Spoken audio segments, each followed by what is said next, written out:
Okay, so you might have seen Jonathan Tene's post on Twitter complaining about this move, Milia Haircar, Iron Savior. And his claim was that Zato cannot punish it with a move that is plus on hit, which is a pretty broad statement to make. It's minus 12, so I figured I'd lab it really quickly. And what I've come to the conclusion is it's range dependent. So, starting from long range, Milia does this, and Zato 2K, this was the solution a lot of people offered, was 2K 2D.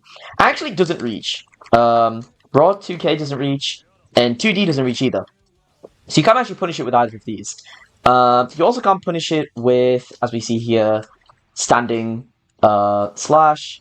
Can't punish it with that. Can't punish it with heavy slash. You can punish it with 2S. The issue is that 2S on punish hit doesn't actually lead into anything, which hence the claim that, you can't hit with anything that's plus on hit. Mind you, you can still convert into block pressure from this relatively, but it doesn't give any guaranteed follow-ups. You can do this and go into a wild assault, but again, as you see there, that just goes into block stun and block pressure. So unfortunately, those options don't really don't actually give a full conversion for Zato. Neither do his supers at this range. Neither of these, actually, buffered or not, these don't punish the button. What you can do is if you just guard it, you actually get a proper punish. So you can just guard from this range and get 2k2d into a real punish. The reason why I've been making note of this range is because if we change to the mid range like this, so quite close, it's fully punishable from this range. Not with 2k2d, you have to do raw 2d. So make sure that if you get hit at this at a short range, that you're not pressing 2k, don't be pressing 2d. You can also, if you block it here, there we go, you can get 2d there. You can also, obviously, at this range, I mean, there's a lot you can do in theory. You can't just go into normal block pressure with Zato, because Zato's form of converting is essentially just reaching block pressure.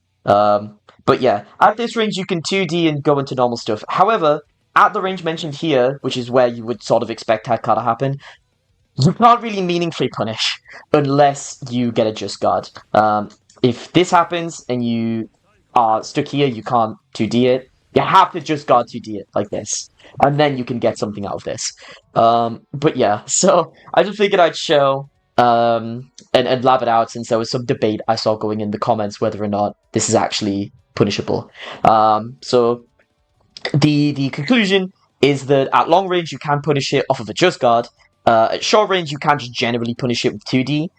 You would expect it to come out at long range as a neutral skip option, generally, at least. So, in that case, it's theoretically reactable to just guard it. But it is a little silly that you have to just guard it in the first place, to be honest. So yeah, that about covers it.